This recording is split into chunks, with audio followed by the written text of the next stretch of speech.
All right, we now welcome on another very special guest. It is our very good friend, Pierre Reedy. Pierre, thanks for joining us today. Hey guys, thanks for having me on. It's a pleasure. We got the hometown hero, Pierre Reedy, Penn State men's soccer alumni. Had a great career there. Two-time All-American, one-time All-American. How many times did you get that? School, academic All-American was twice, and then just normal soccer was once.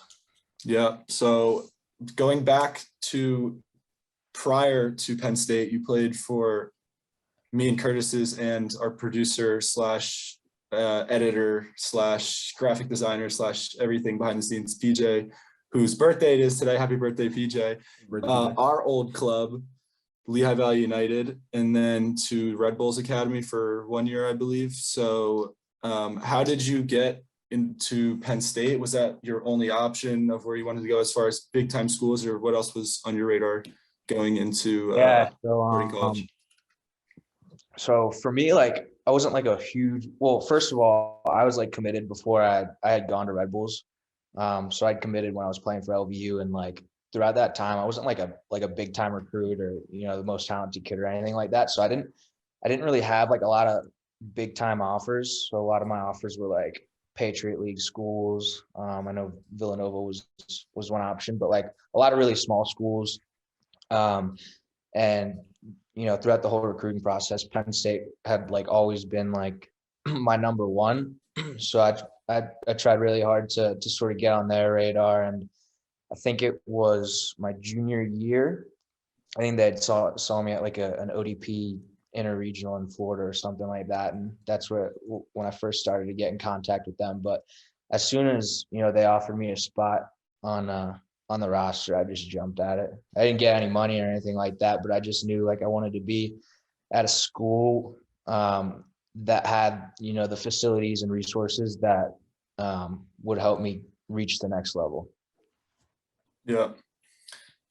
So going back to your Red Bulls days, I think we talked about this before sometime, but you played with Tyler Adams or trained with him maybe a little bit when you were there, or played against him maybe in training? He probably doesn't remember me, but I remember training. He'd come down because at the time he was playing with their USL team. So, every once in a while he'd come train with the 18s for a session at night. And was he as good? When you trained with him, did you think he was going to be the guy? Yeah, I mean, he just never did anything wrong. He'd show up and he was just consistently good, whenever he came, never made any mistakes, and he just works hard, obviously. And yeah, he's killing it now, so it's awesome to see. So Pierre, when you went to Penn State, was your goal going there to make it to the next level? Was that your goal the entire time? Yeah, I mean, if I'm being honest with you, going as a freshman, and at the the skill level I was at then, I'm a really realistic person. So to me, I was all right, well, might have a small chance, but it wasn't something I was thinking about every day. I wanted to go to school to get a good education and also be able to play soccer at a high level too. And if the opportunity presented itself after I was done with my degree, then yeah, absolutely. But so yeah, I guess I'd said, in the back of my mind, I always had ambitions to play at the next level. Sorry, go ahead, Curtis. No, I was just gonna add on to that, the process. I was gonna ask him. Oh, what's up, buddy? So, what's the process like when you were at Penn State? Obviously, when you graduated, were you? I mean, did you? I don't know if did you declare for the draft? Did you expect to get drafted? I was eligible for it, didn't get drafted, and then got invited to first year preseason at Salt Lake. What was that process like? Yeah, what was the draft process like? Were you anticipating getting drafted? Was it kind of a fringe thing? What was your mindset going into that day or night, or I'm not sure when it was, but yeah, I guess that day. Yeah, it was definitely a fringe thing. If I got picked, I got picked, but I wasn't 100% expecting to get picked or anything like that. And at the end of the day, it's unfortunate, but the draft nowadays is sort of just an invite to try out. So whether I got drafted or not, I sort of knew I'd have an opportunity at least to go try out at a couple places. But, I landed in Salt Lake first and things worked out here, obviously. Yeah. Yeah. I mean, currently I'm working with YMU, and I know for the draft, like we talked to a bunch of, I guess, prospects before the draft to sign with us and all that. Like, did Yeah, so I you? actually know a couple guys with YMU. Oh, really? Yeah. That's funny. Did you Everyone- have an? Oh, Sorry, go ahead, go ahead. Will. I was just gonna say, for everyone that doesn't know, YMU's an agency. Who are some of their headline clients? Right now we have like Jordan Morris, Tyler Adams, Caden Clark, Clem Denzi's like he's like a really old one that I guess we have. It's just I don't know, it's just a bunch of cool guys. Honestly, I love it. I love working with them. How'd you But get that? Anyway, how'd you get that gig? I feel like you just All right, posted so- it one day and I was like, dang, that's sick. Nah, so I know I got previous like some months ago, I guess pre-summer. I got close to Caden Clark, Mm. and I was talking to him about like job wise, because I mean eventually I would like to be an agent someday. And he was like, yo, I'll reach out to my boss for you, Joe. And I was like, yeah, like make it happen. And he made it happen kind of. It took a while though. It took a while. Yeah. Sorry, I kind of hijacked your question there. I don't know where you're going with that. Yeah, where was I? Shut up, Will. So the question was going into like the draft night or whatever, like did you have like an agency working with you or like an agent that was talking you through all this and like kind of I guess slimming down like your options of clubs? Yeah, so I got hooked up with an agent probably like 2 or 3 weeks before the draft, sort of after our season ended. And I started talking to a couple of guys and ended up with his name's David Williamson.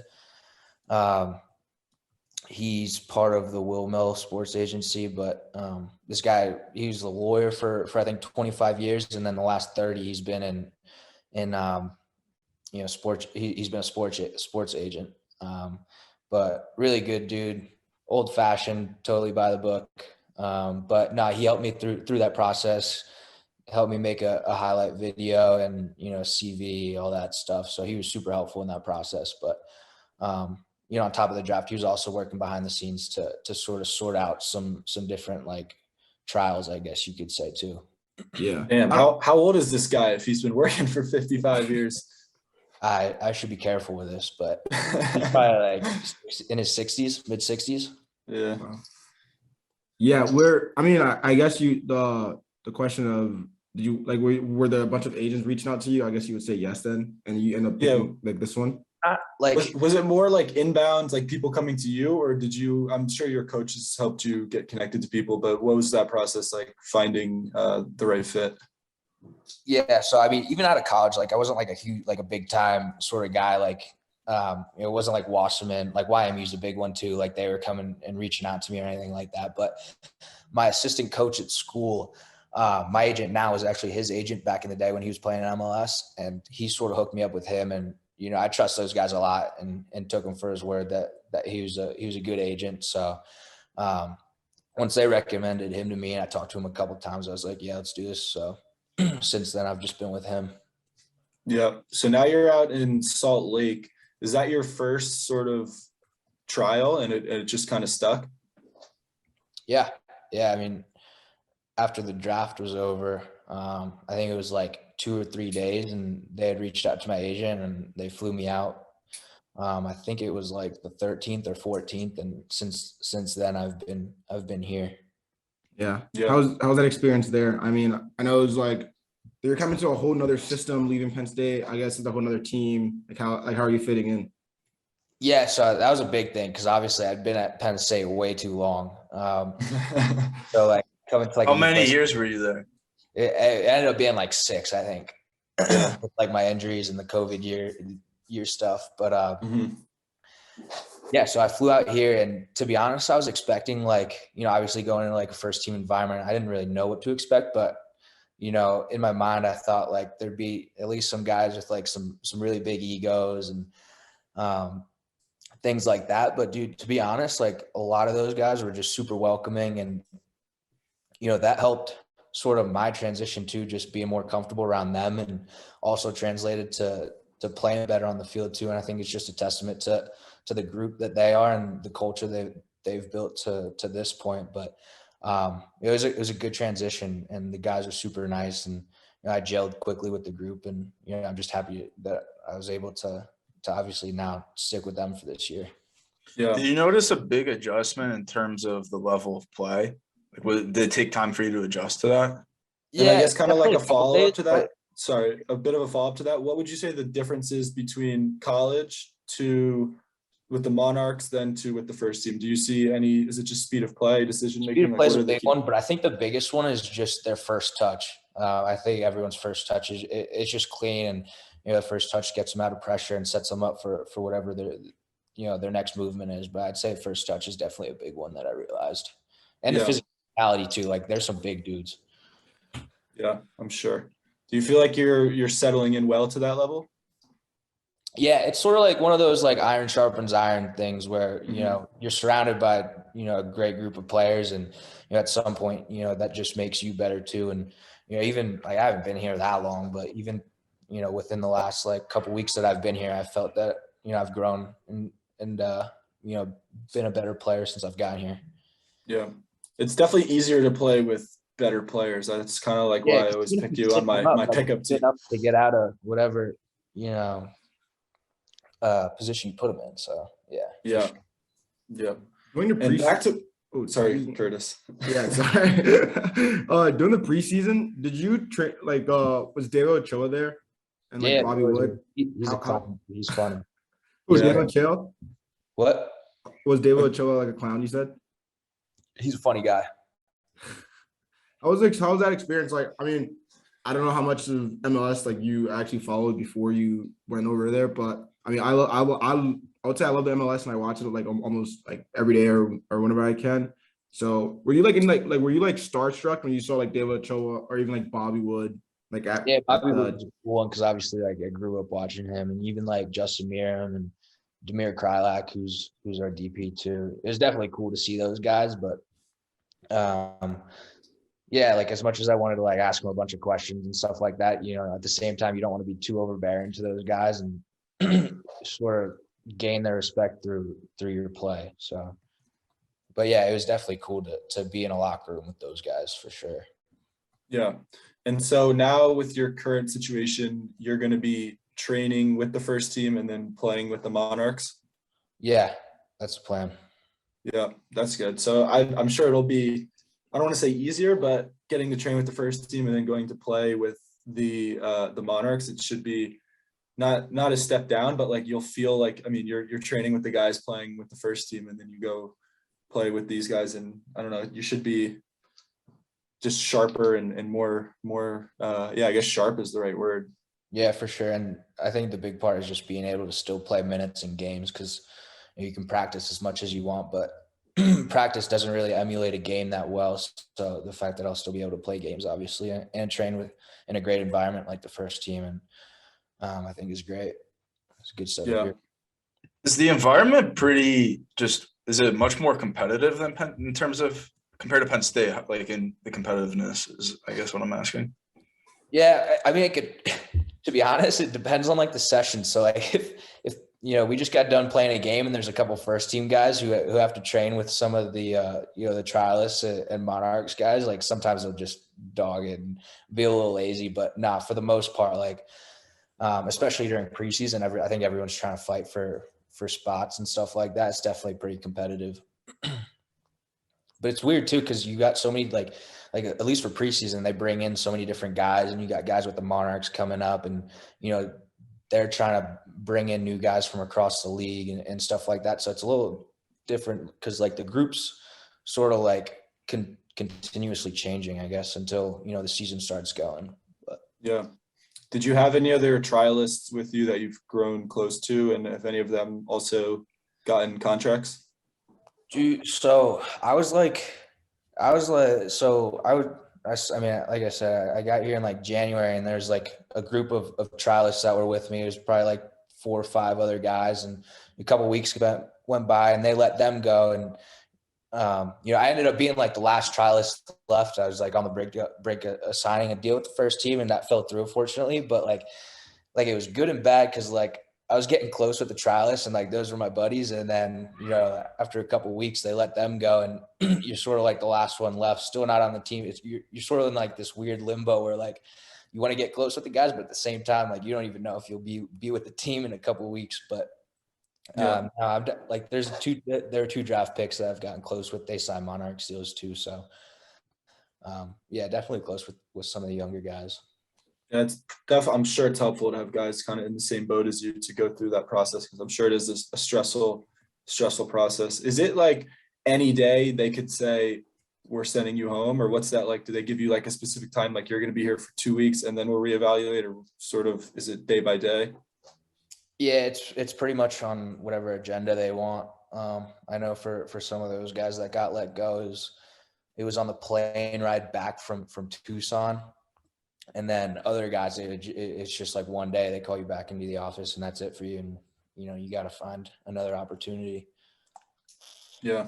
Was it stressful going through and training? And at first, were you kind of nervous, or did you kind of settle in right away? Yeah, definitely a little nervous just because I wasn't really sure what to expect. But, you get a couple of days under your belt and you start to get more comfortable, start to get to know some of the guys and some of their tendencies. So after a couple of days, things fall into place and you feel more comfortable. Yeah. Do you think that you would have gotten offered a contract if you didn't have the pickup group from home to keep you sharp over the breaks? Get my touch nice over break.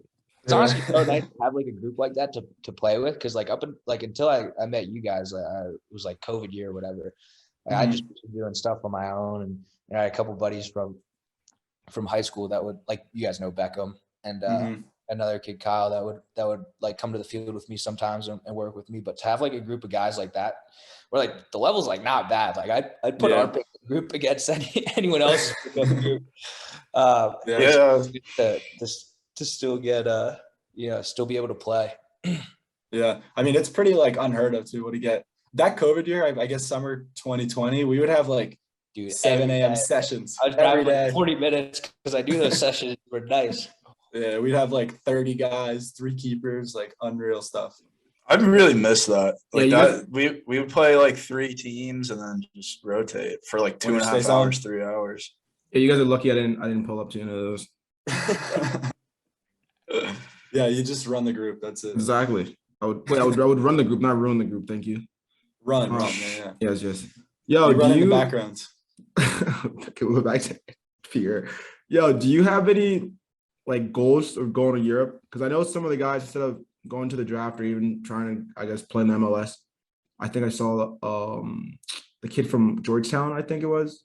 He signed for some Scottish. Oh yeah, Pulvar. Yeah, Pulvar ended up going to Scotland, which was funny because if like for a while there, I was planning on if it didn't work out here, then I was going to go to Dundee United in Scotland because I have that European passport or whatever. So what passport do you have? Belgian, because my mom was Belgian. Okay. Wow. So if I wanted to, I could have gone there, but I mean, even the fact that I couldn't get a first team deal here, I was like, I already liked all the staff and players. I thought it was such a great group, and to have to leave, your home and go and trial again and pretty much start over. I was like, I'm pretty comfortable here. I got a great contract, and I was like, why not just stay here?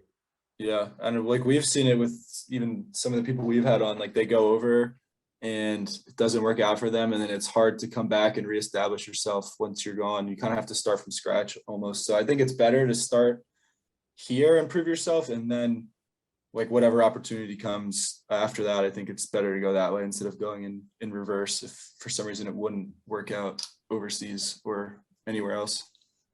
PJ was telling me that Sammy and Lloyd are in, I think it was Sammy and Lloyd are in like Sweden, I think. I thought it was Portugal. No, they were in Portugal and now they're in Sweden. I don't know what league they're playing in, but yeah, they're over there. And I think they just got over there, but I saw they had a game and I think Sammy assisted Lloyd or something in their game and they won 2-1. So I think they're doing pretty well. Too, like last year or whatever. Yeah, they were.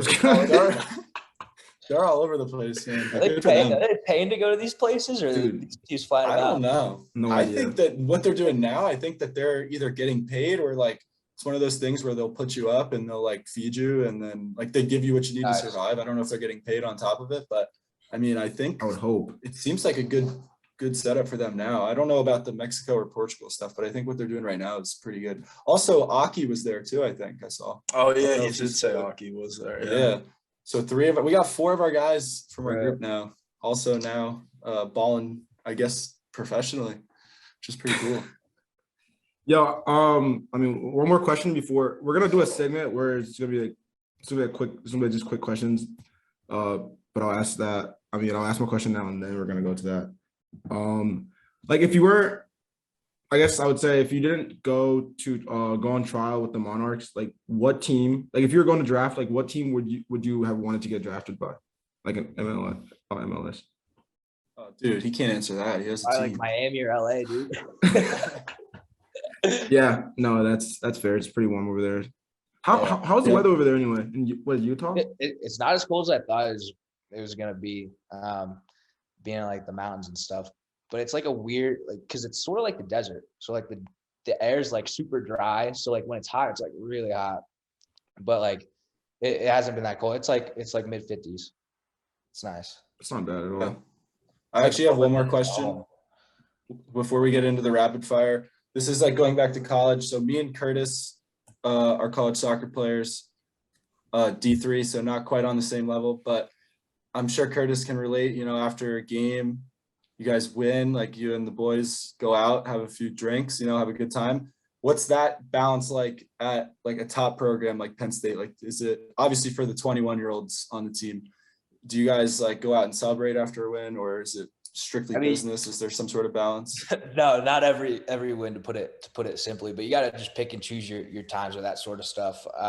We definitely do. Like, I think it's important to have sort of like a balance between social life and athletics and stuff like that. And I think it's a great opportunity to sort of like bond with your teammates outside of like soccer, and you get to know more about them and different aspects of their life. But like after we won the Big Ten regular season, you know, we flew home from Wisconsin and had a fun night. And same thing after beating Indiana in the Big Ten championship final for the tournament. Like, you know, if the time's appropriate, we definitely will. I think it's an important part of, you know, just being a college soccer player. Yeah, But sure. like I said, you gotta have a balance. Like I try and like think of like an 80-20 balance between, you know, where you're focusing on school and athletics, and then you got, you know, 20% to sort of have fun with your friends and go out and stuff like that. Yeah, especially college soccer, because it's a lot packed into one short amount of time. So you kind of need that like release, I guess. Yeah, it's tough in college too because there's so many distractions, right? And you're friends with people outside the team. You know, they always want you to come hang out and stuff like that. So you gotta be reserved sometimes. Yeah. All right. So now we're gonna go into the rapid fire questions, kind of just like easy 1 or 2 word answers, like this or that sort of thing. So do you have a pregame meal that you like to eat before every game? Normally it's just like pasta, chicken. Yep. Yeah. The classic. My question. Oh, go. Okay, my question is, if you could be any Marvel character, who would it be? Iron Man. Why? Are you kidding me, Iron Man? I mean, good looking, can fly. I'm not a big Marvel guy, though, to be honest with you, but I'd probably go Iron Man. Sheesh. I say Spider-Man. Yeah, Dude, I'd say like Doctor Strange, dude. Are you kidding me? He's sick. With Yeah, the you hands thing. would. Dude, he's so sick. The hands thing, come on. All right, Charles. My question is, it's a little bit of an odd one. How many N's are in the word Cincinnati? How many what? N's are in the word Cincinnati. 3? Yeah. Well, we get he's smart. I don't know why. I thought there was 4, and I was looking at it today, and it shocked me, and I don't know. All right. Random. My question is, yeah, that is random as hell. My question is, you got a game tomorrow and you're on Aux, pregame song. Like, what are you throwing on for the team to get everyone ready to go? Gotta be Levels, Avicii. Yeah. Just Get the energy going. Yeah. I'm a big like house dance kind of music kind of guy. Yeah, I like that. If you didn't play soccer, what would you be doing? Big into finance, so probably something finance, banking. Is that what you want? You wanted to go into investment banking? I don't know about investment banking because you pretty much have to sell your soul for the first like 10 years of your life, but like maybe like wealth management. I like investing in like the crypto stuff now too, but something like that.